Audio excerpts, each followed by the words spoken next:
«Гори, звезда, в ночной тиши». В Чебоксарах в концертном зале Чувашского института культуры и искусств прошел 20-й республиканский фестиваль воскресных школ «Рождественская звезда».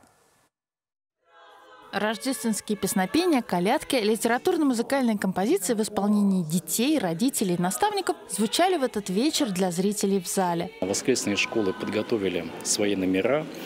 Конечно, они хотят поделиться внутренней радостью, выражая это через свои песни, стихи. И вы знаете, наверное, они это все делают по именно искренности своего сердца.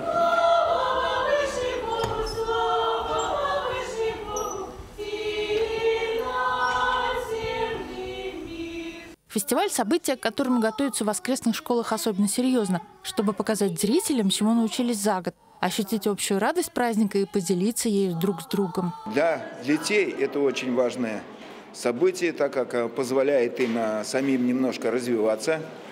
То есть, если человек чем-то одним только занимается, это он на одном уровне стоит. Но если мы начинаем их готовить к одному концерту, второму, рождественскому, пасхальному, то у них появляется какой-то интерес, они загораются этой идеей, начинают себя чувствовать уже более значимыми в жизни, востребованными.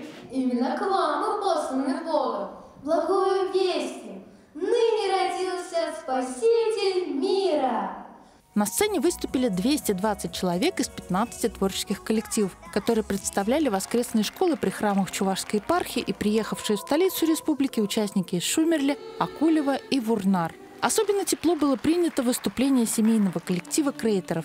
Отец Игорь, настоятель Чебоксарского храма всех святых в земле российской просиявших, вышел на сцену со своей супругой, матушкой Ольгой, и 3 детьми. А композиция «Пока ты спишь» зажгла настоящие звезды в зале. Ты еще веришь в чудеса, маленький ангел мой.